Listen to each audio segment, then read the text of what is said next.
Queen Victoria by Giles Lytton Strachey. Chapter 7, Part-2. 3. To carry on Albert's work, that was her first duty, but there was another second only to that, and yet nearer, if possible, to her heart: to impress the true nature of his genius and character upon the minds of her subjects. She realized that during his life he had not been properly appreciated. The full extent of his powers, the supreme quality of his goodness had been necessarily concealed, but death had removed the need of barriers, and now her husband, in his magnificent entirety, should stand revealed to all. She set to work methodically. She directed Sir Arthur Helps to bring out a collection of the Prince's speeches and addresses, and the weighty tome appeared in 1862. Then she commanded General Grey to write an account of the Prince's early years, from his birth to his marriage. She herself laid down the design of the book, contributed a number of confidential documents, and added numerous notes. General Grey obeyed, and the work was completed in 1866. But the principal part of the story was still untold, and Mr. Martin was forthwith instructed to write a complete biography of the Prince Consort. Mr. Martin laboured for 14 years. The mass of material with which he had to deal was almost incredible, but he was extremely industrious, and he enjoyed throughout the gracious assistance of Her Majesty.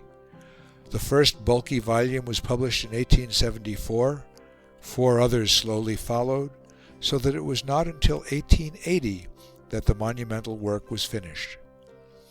Mr. Martin was rewarded by a knighthood, and yet it was sadly evident that neither Sir Theodore nor his predecessors had achieved the purpose which the Queen had in view.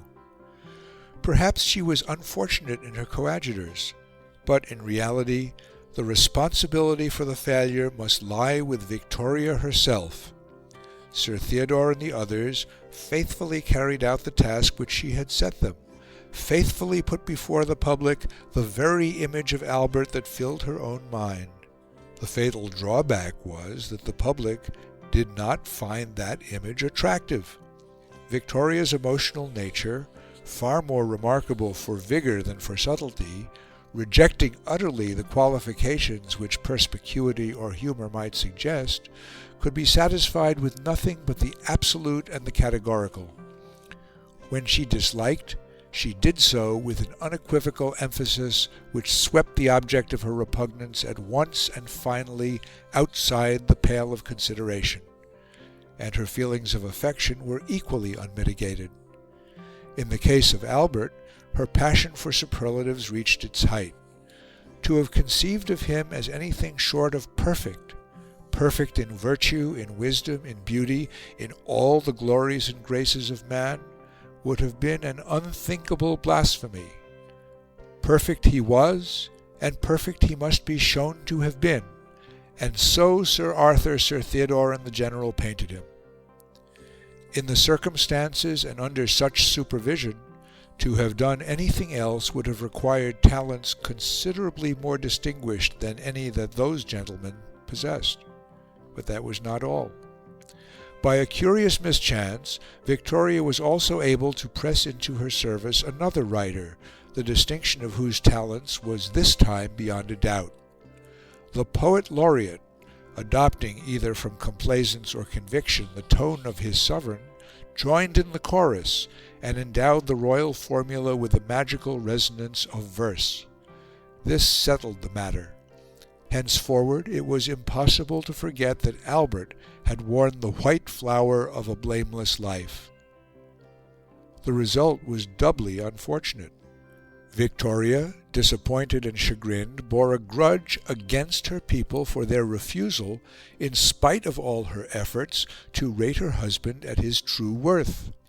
She did not understand that the picture of an embodied perfection is distasteful to the majority of mankind. The cause of this is not so much an envy of the perfect being as a suspicion that he must be inhuman, and thus it happened that the public, when it saw displayed for its admiration a figure resembling the sugary hero of a moral storybook rather than a fellow man of flesh and blood, turned away with a shrug, a smile, and a flippant ejaculation. But in this the public was the loser as well as Victoria, for in truth Albert was a far more interesting personage than the public dreamed. By a curious irony, an impeccable waxwork had been fixed by the Queen's love in the popular imagination, while the creature whom it represented, the real creature, so full of energy and stress and torment, so mysterious and so unhappy, and so fallible and so very human, had altogether disappeared. 4. Words and books may be ambiguous memorials, but who can misinterpret the visible solidity of bronze and stone? At Frogmore near Windsor, where her mother was buried, Victoria constructed, at the cost of £200,000, a vast and elaborate mausoleum for herself and her husband. But that was a private and domestic monument, and the Queen desired that wherever her subjects might be gathered together, they should be reminded of the Prince. Her desire was gratified. All over the country, at Aberdeen, at Perth, and at Wolverhampton, statues of the Prince were erected, and the Queen, making an exception to her rule of retirement, unveiled them herself. Nor did the capital lag behind. A month after the Prince's death, a meeting was called together at the Mansion House to discuss schemes for honouring his memory. Opinions, however, were divided upon the subject. Was a statue or an institution to be preferred? Meanwhile, a subscription was opened, an influential committee was appointed, and the Queen was consulted as to her wishes in the matter. Her Majesty replied that she would prefer a granite obelisk with sculptures at the base to an institution, but the committee hesitated. An obelisk to be worthy of the name must clearly be a monolith, and where was the quarry in England capable of furnishing a granite block of the required size? It was true that there was granite in Russian Finland, but the committee were advised that it was not adapted to resist exposure to the open air. On the whole, therefore, they suggested that a memorial hall should be erected, together with a statue of the Prince. Her Majesty assented, but then another difficulty arose. It was found that not more than £60,000 had been subscribed, a sum insufficient to defray the double expense. The hall, therefore, was abandoned.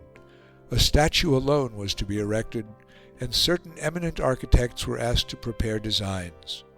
Eventually, the committee had at their disposal a total sum of £120,000, since the public subscribed another £10,000, while £50,000 was voted by Parliament. Some years later, a joint stock company was formed and built as a private speculation the Albert Hall. The architect whose design was selected, both by the committee and by the Queen, was Mr. Gilbert Scott, whose industry, conscientiousness, and genuine piety had brought him to the head of his profession. His lifelong zeal for the Gothic style having given him a special prominence, his handiwork was strikingly visible, not only in a multitude of original buildings, but in most of the cathedrals of England. Protests, indeed, were occasionally raised against his renovations, but Mr. Scott replied with such vigour and unction in articles and pamphlets that not a dean was unconvinced, and he was permitted to continue his labours without interruption. On one occasion, however, his devotion to Gothic had placed him in an unpleasant situation. The government offices in Whitehall were to be rebuilt. Mr. Scott competed, and his designs were successful. Naturally, they were in the Gothic style, combining a certain squareness and horizontality of outline with pillar mullions, gables, high-pitched roofs, and dormers. And the drawings, as Mr. Scott himself observed, were perhaps the best ever sent in to a competition, or nearly so. After the usual difficulties and delays, the work was at last to be put in hand, when there was a change of government and Lord Palmerston became Prime Minister. Lord Palmerston at once sent for Mr. Scott. "Well, Mr. Scott," he said in his jaunty way, "I can't have anything to do with this Gothic style. I must insist on your making a design in the Italian manner, which I am sure you can do very cleverly." Mr. Scott was appalled. The style of the Italian Renaissance was not only unsightly, it was positively immoral, and he sternly refused to have anything to do with it. Thereupon Lord Palmerston assumed a fatherly tone. "Quite true. A Gothic architect can't be expected to put up a classical building. I must find someone else." This was intolerable, and Mr. Scott, on his return home, addressed to the Prime Minister a strongly worded letter, in which he dwelt upon his position as an architect, upon his having won 2 European competitions, his being an A.R.A., a gold medalist of the Institute, and a lecturer on architecture at the Royal Academy. But it was useless. Lord Palmerston did not even reply. It then occurred to Mr. Scott that, by a judicious mixture, he might, while preserving the essential character of the Gothic, produce a design which would give a superficial impression of the classical style. He did so, but no effect was produced upon Lord Palmerston.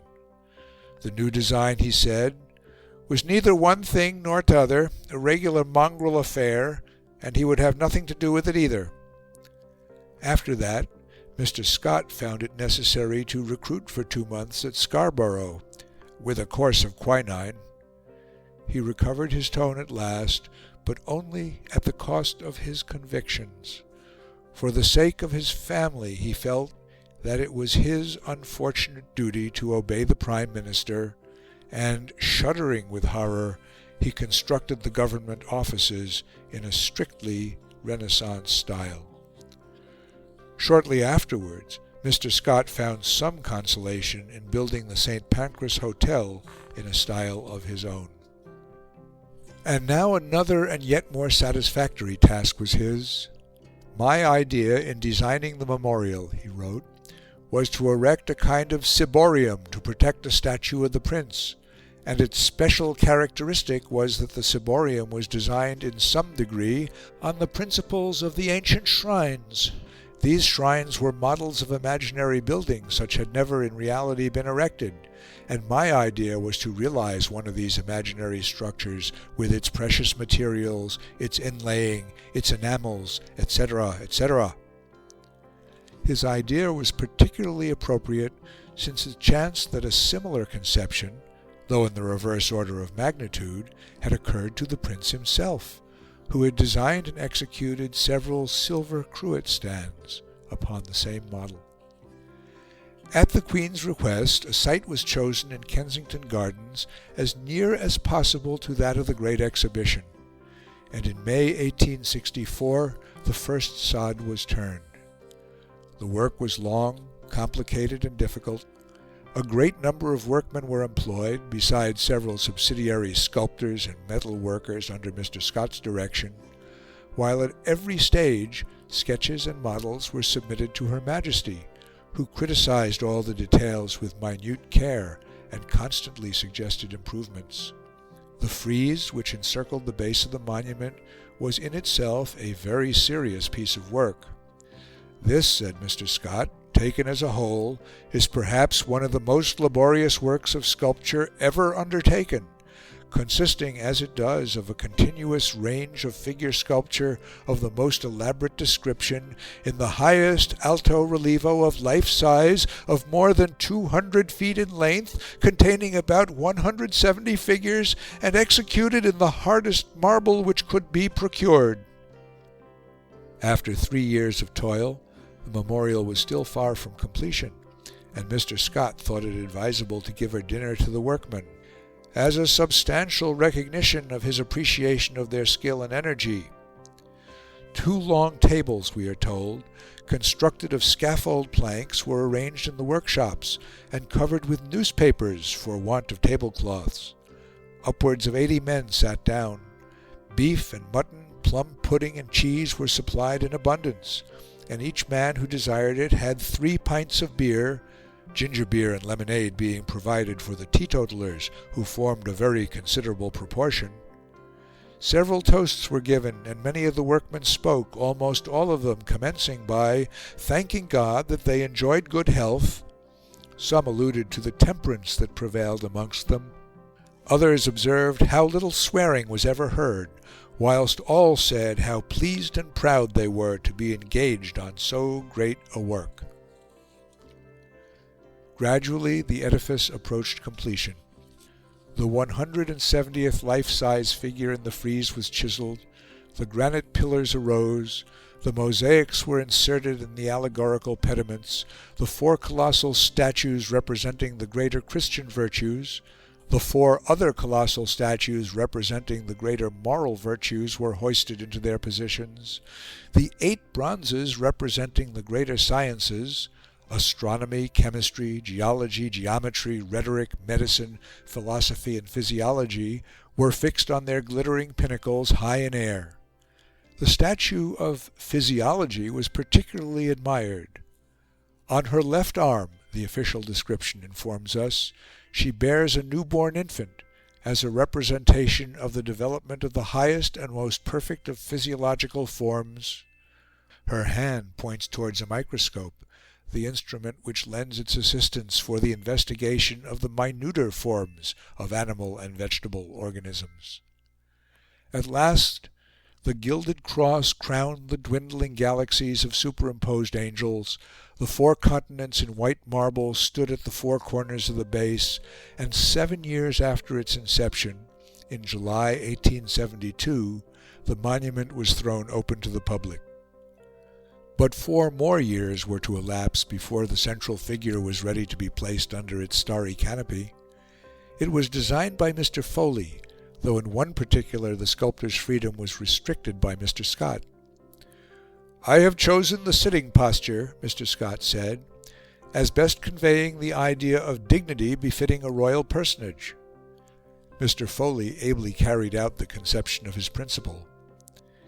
"In the attitude and expression," he said, "the aim has been, with the individuality of portraiture, to embody rank, character, and enlightenment, and to convey a sense of that responsive intelligence indicating an active rather than a passive interest in those pursuits of civilization illustrated in the surrounding figures, groups, and relievos, to identify the figure with one of the most memorable undertakings of the public life of the Prince, the International Exhibition of 1851, a catalogue of the works collected in that first gathering of the industry of all nations, is placed in the right hand."